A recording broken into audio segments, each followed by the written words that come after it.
Assalamualaikum warahmatullahi wabarakatuh. Perkenalkan, nama saya Dewi Wulandari. Di sini saya akan menerangkan mengenai buku yang sudah saya punya dengan judul Pengantar Sejarah Kebudayaan Indonesia 1 dari Dr. Sukmono. Kita langsung masuk saja di bab pertama, yaitu membahas mengenai manusia dan kebudayaan. Manusia itu dipandang dari sudut ilmu hayat banyak sekali persamaannya dengan binatang. Bahkan dalam ilmu itu manusia dimasukkan juga dalam golongan binatang. Ialah golongan mamalia atau binatang menyusui. Dari mamalia itu ada segolongan yang tingkatnya menurut ukuran berdasarkan otaknya lebih tinggi dari lain-lainnya. Golongan ini dinamakan primat. Primat ini bertingkat-tingkat pula, dan yang menduduki tingkat tertinggi adalah jenis-jenis kera, Anthropoidea atau kera manusia dan manusia. Kera itu belum seberapa jauh bedanya dari mamalia biasa. Ia masih berkaki 4, masih merangkak. Anthropoidea yang terdiri atas jenis-jenis orangutan, gorila, dan simpanse sudah mendekati manusia. Ia sudah hampir berkaki dan bertangan, sudah banyak berdiri atas 2 kaki, namun masih juga menggunakan tangannya untuk menunjang badan. Berbeda sekali adalah manusia yang betul-betul sudah berkaki 2 dan karenanya berkaki dan bertangan. Adapun perbedaan yang utama dan yang pokok ialah bahwa manusia itu dikaruniai Tuhan dengan kecerdasan otak atau akal.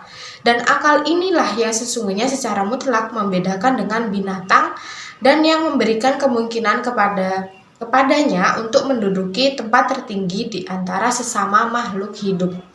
Binatang itu bekerja dan berbuat menurut naluri saja. Jika lapar, ia akan mencari makan. Dan kalau mereka sudah kenyang, mereka akan meninggalkan makanannya begitu saja meskipun masih lebih. Maka sisanya ditinggalkan. Binatang itu tidak berpikir. Selanjutnya, demikianlah manusia, dengan akalnya ia dapat memikirkan dan mengupas soal-soal yang dihadapinya dalam mempertahankan hidupnya. Pemecahan soal-soal itu adalah hasil kecerdasan otaknya, hasil daya kerja akalnya. Yang nyata ialah manusia dengan akalnya dapat mengadakan berbagai alat yang pada binatang sudah menjadi bagian dari perlengkapan tubuhnya. Segala ciptaan manusia ini yang sesungguhnya hanyalah hasil usahanya untuk mengubah dan memberi bentuk serta susunan baru kepada pemberian Tuhan sesuai dengan kebutuhan jasmani dan rohaninya. Itulah yang dinamakan kebudayaan. Maka pada hakikatnya kebudayaan itu mempunyai 2 segi, bagian yang tak dapat dilepaskan hubungannya satu sama lain, yaitu yang pertama dari segi kebendaan, yang meliputi segala benda buatan manusia sebagai perwujudan dari akalnya. Hasil-hasil ini dapat diraba. Yang kedua dari segi kerohanian, terdiri atas alam pikiran dan kumpulan perasaan yang tersusun teratur. Keduanya ini tak dapat diraba, hanya penjelmaannya saja dapat dipahami dari keagamaan, kesenian, kemasyarakatan, dan sebagainya.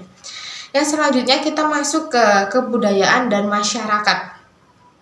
Dari uraian tadi, dapatlah nyata bahwa manusia dan kebudayaan merupakan suatu kesatuan yang erat sekali. Tak mungkin keduanya itu dipisahkan. Ada manusia, pasti juga ada kebudayaan.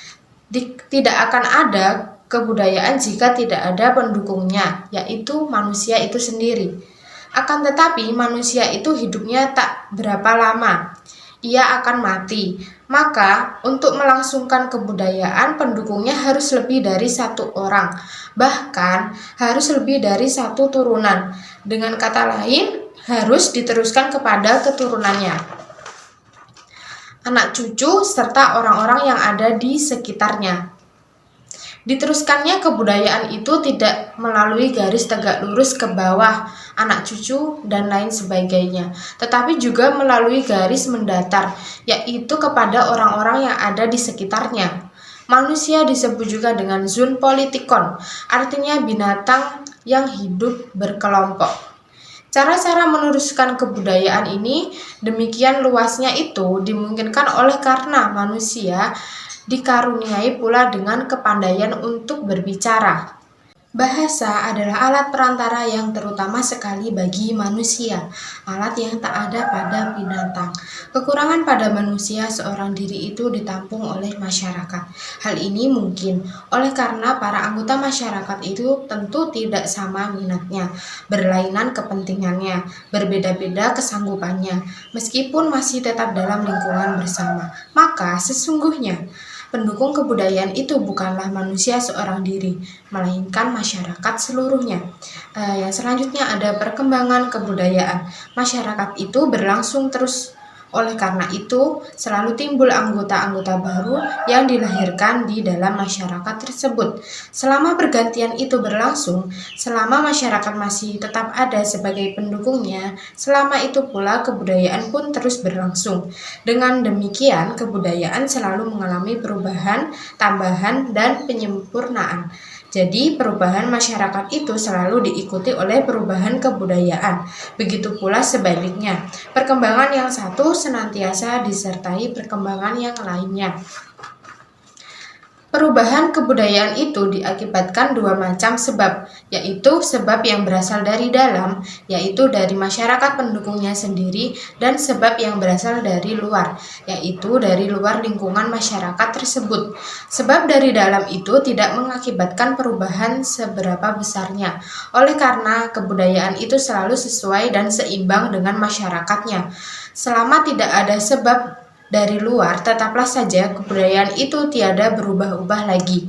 Sebab tumbangnya kebudayaan itu mungkin berasal dari alam, mungkin pula dari kebudayaan lain. Sebab dari alam misalnya, jika masyarakat petani, oleh karena sesuatu hal pindah dan mendiami tempat yang hampir tidak ada hujan, dan tanahnya sangat tandus sehingga tidak memungkinkan untuk dapat bertahan diri dengan bertani. Maka terpaksalah masyarakat itu mengubah cara hidupnya, misalnya dengan hidup dari mencari ikan, beternak, dan sebagainya. Maka kebudayaan pun turut berubah sesuai dengan kebutuhan masyarakatnya. Yang selanjutnya yaitu ada sejarah dari kebudayaan. Sudah kita ketahui bahwa kebudayaan itu selalu berubah-ubah. Lebih-lebih jika ada sebab dari luar, maka perubahan dalam kebudayaan itu mungkin sangat besar dan luas, sehingga timbul kebudayaan baru. Pengolahan anasir asing oleh kebudayaan yang terkena pengaruh itulah yang menentukan corak baru itu dan perkembangan selanjutnya. Demikianlah kebudayaan dewasa. Sekarang ini adalah hasil dari pertumbuhan dan perkembangan di waktu yang lalu. Sekali-kali bukannya menjadi pengganti, melainkan lanjutan. Maka untuk mengetahuinya dan untuk mengenalnya, lebih-lebih untuk dapat menyelaminya benar-benar perlu ditinjau sejarahnya. Peninggalan-peninggalan kebudayaan kebendaan dapat langsung diteliti dan diselidiki. Oleh karena berwujud dan dapat diraba. Sebaliknya, peninggalan-peninggalan kerohanian seperti alam pikiran, pandangan hidup, kepandaian bahasa dan sastra, dan banyak lagi lainnya hanyalah dapat kita tangkap jika kita berhubungan dengan para pemilik dan pendukungnya. Sudah kita ketahui bahwa tidak ada sesuatu benda dibuat oleh manusia tanpa maksud dan tujuan. Sesungguhnya peninggalan-peninggalan tertulis pun berupa benda pula, baik berupa buku maupun batu atau logam bersurat. Dari tulisan itulah kita lebih langsung dan lebih lengkap dapat menangkap harta kerohanian itu. Dalam sejarah, kebudayaan diadakan dua pembagian besar, ialah zaman sebelum dan zaman sesudah ada keterangan-keterangan tertulis. Zaman prasejarah atau prehistori, ada juga yang menamakan nirleka, yang berarti tidak ada tulisan, dan zaman sejarah atau histori. Adapun kebudayaan Indonesia sekarang, betapa banyaknya ragam dan coraknya adalah hasil pula dari perkembangan dari masa ke masa.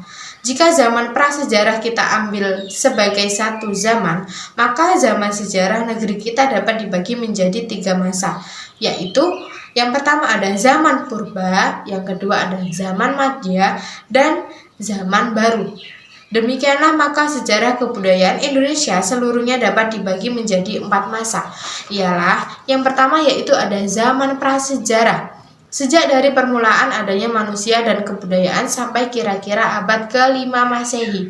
Yang kedua yaitu ada zaman purba. Dimulai sejak dari datangnya pengaruh India pada abad-abad pertama tarik Masehi sampai lenyapnya kerajaan Majapahit sekitar tahun 1500 Masehi. Yang ketiga yaitu ada zaman Madya. Zaman Madya ini dimulai sejak dari datangnya agama dan pengaruh Islam menjelang akhir zaman Majapahit sampai akhir abad ke-19.